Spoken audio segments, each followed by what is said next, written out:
Welcome to the Deep Dive, where we cut through the noise. Today, we're looking at technology that's really pushing the boundaries. Think about a tiny microchip, just millimeters wide, crammed with billions of transistors. But we're kind of hitting a wall. We can't shrink them much more. And at the same time, AI ambitions are just exploding, demanding way more computing power than we currently have. Exactly. So the big question becomes, if today's tech can't keep up, what's next? And maybe even more interestingly, how does this start blurring the lines between machines, our own biology, even the environment? Right. So our mission today is to explore this shift, this move from electrons to light in computing. We'll look at how it connects with our biological systems and, well, the surprising implications for healthcare, the economy, maybe even global oversight, and tracing it back, actually, decades. It's a huge topic. Okay, so let's dive in. Part one, the light revolution. Our current silicon chips, they're hitting these fundamental physical limits, built on transistors, right?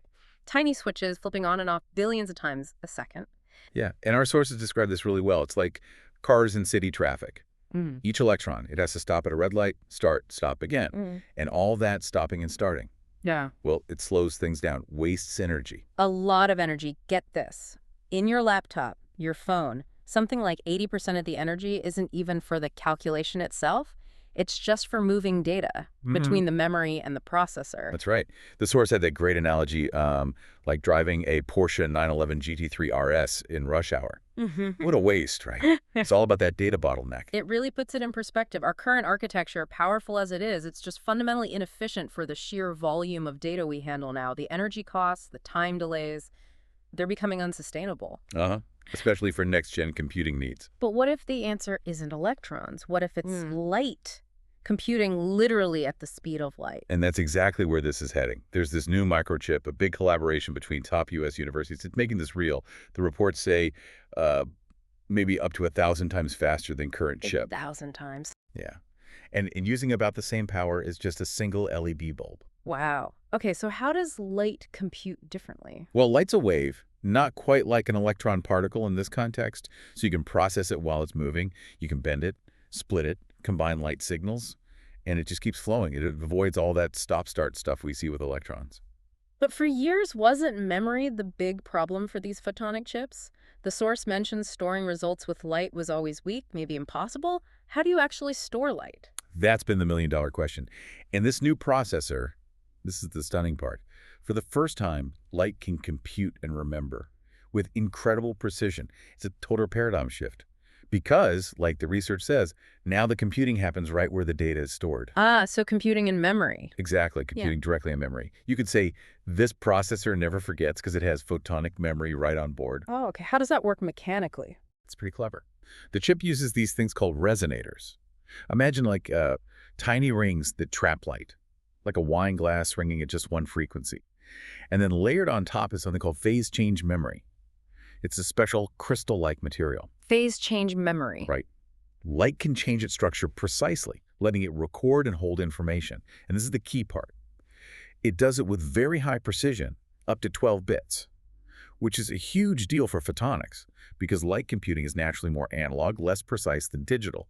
This bridges that gap. So what does this all mean, practically speaking, combining the compute engine and the memory ring? It means the chip does the math instantly, right where the value is stored. It's designed for, get this, a quadrillion operations per second. Oh, quadrillion. Per second. It's super low power, like running a supercomputer on the power of a nightlight. That's incredible. So perfect for things like massive AI workloads. Absolutely. Think about ChatGPT, you know? 3 billion requests a day. That currently burns more energy than whole cities. This changes that. And scientific simulations, too, the ones that take months. This could revolutionize them. Plus, saving energy isn't just green. It's a huge part of the operating costs of a data center. Makes sense. But are there downsides? The source mentions some catches. Right, there are challenges. 3 main ones noted. First, scalability. Photonic parts are just physically bigger than transistors right now, so you can't pack as many on a chip. Okay. Second, the material itself. That phase change memory, it wears out if you use it too much. Limited write cycles. Durability. Yeah. And finally, integration. How do you seamlessly connect these light-based chips with all the existing electronic systems? That's a big hurdle. It's fascinating, though, and you mentioned this vision goes back decades. It really does. And the source points to someone you might not expect, Richard Feynman, back in 1959, his famous talk, "There's plenty of room at the bottom." No. He basically pioneered nanotechnology. Right, I know that talk. But he also predicted computers with millions of times as many elements as the ones then. Computers making judgments, selecting their own method of analysis. Yeah. Pretty remarkable foresight into AI. His whole idea was making a thing very small, which does what we want. Which leads to the next big question. What happens when this miniaturization meets biology, our own biology? Yeah, part 2, the bio-digital convergence. And here, the source really emphasizes how electrical our bodies are, more than we maybe realize. Your body is electrical, it says flat out. Bioelectricity drives a huge chunk of our nervous system, muscles, cells. It's fundamental. Beyond just nerve impulses. Way beyond. And it gets even more interesting with something called biophotons. Biophoton, like light from living things? Exactly. Ultra-weak light emissions from all living things, plants, animals, us. You need sensitive instruments to see them. But they're thought to play a role in cell-to-cell communication, regulation, even repair processes. Wow. Now, here's where the source makes a very controversial claim.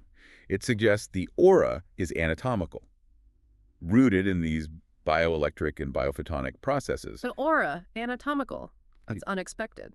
Does the source back that up scientifically, or is it more speculative? It's presented more as, look, here's a detectable physical phenomenon, bioelectricity, biophotons, that could potentially explain something previously considered metaphysical.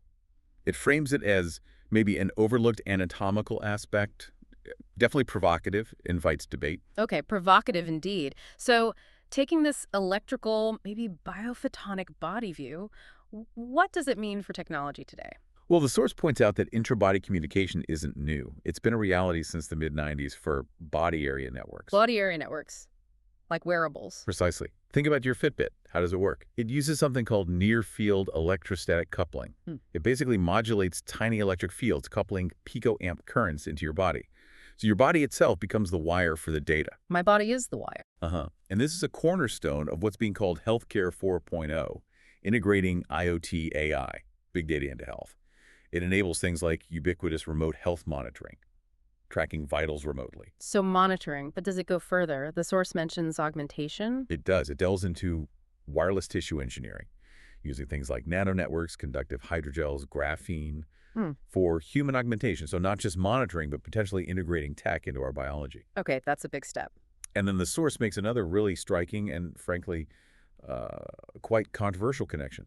It mentions observations of soft tissue virus outbreaks in animals, rabbits, squirrels, deer. And it links these speculatively to this wireless tissue engineering. Wait, links animal diseases to human augmentation tech. How? The suggestion is that the skin could be a primary vector of telemetry, a way to send data, and that maybe these technologies built for humans are being tested or somehow manifesting in wildlife. Again, this is presented by the source, and it's a very concerning claim, raising huge ethical questions. Definitely raises questions, and it connects to another point the source makes. With 5G deployed, 6G coming, are bodies potentially becoming the network? It says there's no opt-out. Yeah, that's the Stark assessment. And it ties into historical health concerns. Remember, 2011, the WHO classifying cell phone EMFs as possibly carcinogenic. Then studies in 2018 showed increased cancer risks in rats. And get this, the source says telecom companies themselves have noted that electromagnetic signals may pose health risks. The companies themselves admit it. According to the source, yes. Yet governments keep rolling out these systems, which raises serious questions about oversight, accountability, especially when industry often influences the body's setting safety guidelines. Right. So this convergence, light-speed computing, bio-integrated networks, what are the bigger societal economic implications? The source talks about a bio-tokenized economy. Yeah, that's a really unsettling concept they introduce. Imagine a future where your basic energy output, measured from your photonic cell structure, is constantly tracked. Yeah. And this metric could determine, say, how much universal basic income and access you will be given. It sounds straight out of Black Mirror. What defines your value? Chilling. And while this is happening, AI and robots are changing work drastically. Absolutely. The examples are piling up. Hyundai, tens of thousands of Boston Dynamics bipedal robots by late 2025. Amazon's Vulcan robot has touch, handles 75% of their inventory at human speeds. Tesla's Optimus humanoid aiming for under $20,000. making robots more affordable than human workers. And China. Chinese magic bot humanoids are already doing surgery, working in warehouses for Nike, Adidas, Walmart, Skechers. It's happening fast. So in this automated future, where do humans fit? The source suggested focusing on human value domains. Exactly. Areas where we supposedly still have an edge. 3 were highlighted. 1, complexity navigation. Handling messy, unpredictable situations, the edge cases where AI struggles. Okay, thriving in chaos. Kind of. 2, the judgment layer. Applying human wisdom, ethics, real-world context to evaluate what AI suggests. Makes sense. The human oversight. And 3, relationship management. Dealing with emotionally complex stuff. Sales, crisis talks, leadership. Areas where people still generally prefer interacting with other people. Interesting. So focusing on uniquely human skills. But the tech's reach goes beyond us, right? Into the environment. What about HARP? Right, the HARP program, High-Frequency Active Auroral Research, explores the ionosphere. Now, the source claims that as of August 2025, HARP is doing active exploration of near-Earth space, firing transmissions up there. Okay, research. But the source suggests this is a smokescreen. For deeper operations, it controversially links HARP activity to Hurricane Aaron's rapid intensification. It claims hurricanes are plasma vortices that can be intensified, weakened, even steered, viewing the science as a shield for dual-use military operations. Steering hurricanes, that's a massive claim. Highly speculative, I assume. Extremely speculative based on current mainstream science, yes. It's important we note that's the source's assertion.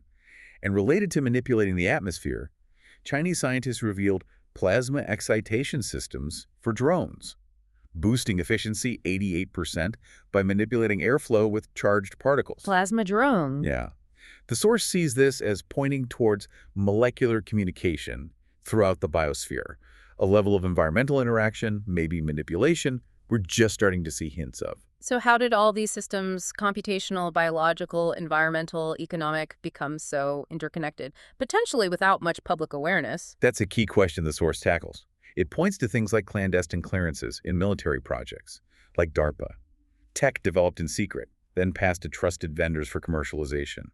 It also mentions lawfare, using legal systems strategically, suggesting it's set up to protect business, ensuring the mission is accomplished, potentially bypassing public debate. And surveillance. Post 9/11 changes. Big changes. Fusion centers were set up to share intel between federal, state, local law enforcement. The source is critical here. It argues that laws presented for, say, child safety can become Orwellian tracking systems, requiring ID, facial recognition, creating massive loopholes around civil rights. The source calls this leveraging of laws human-to-human betrayal. Strong words. And the integration runs deep. The Defense Intelligence Agency, the DIA, is moving its top-secret networks to the commercial cloud, working with global vendors. It shows how intertwined private industry is with national security. Wow. As the source puts it, companies themselves are under our skin. Under our skin. And one last historical point the source makes, another controversial one, it alleges that key knowledge about bioelectricity, neurology, neuroscience was deliberately removed from the NIH around 1910, suggesting a long-term obfuscation that allowed these biodigital systems to develop without as much scrutiny as they might otherwise have received. Wow. That's a lot to take in. So we've really covered a vast landscape today, from silicon limits giving way to light speed, to viewing our own biology as this complex network and seeing how economic, environmental, and societal systems are converging in ways most of us probably don't fully grasp. Absolutely. It paints a picture of a future shaped by incredibly powerful, deeply interconnected technologies, some emerging, some, according to these sources, may be planned for a very long time. Which leaves us, and you listening, with a final, pretty provocative thought. Indeed. In this potential bio-tokenized economy, maybe with trillions of nanoscale sensors operating, with human augmentation becoming more real, what does it actually mean to understand ourselves, our place in a world increasingly shaped by these technologies? How do we make sure that while we chase innovation, we also protect human autonomy? How do we navigate a future where that line between our physical selves and the digital world gets blurrier and blurrier?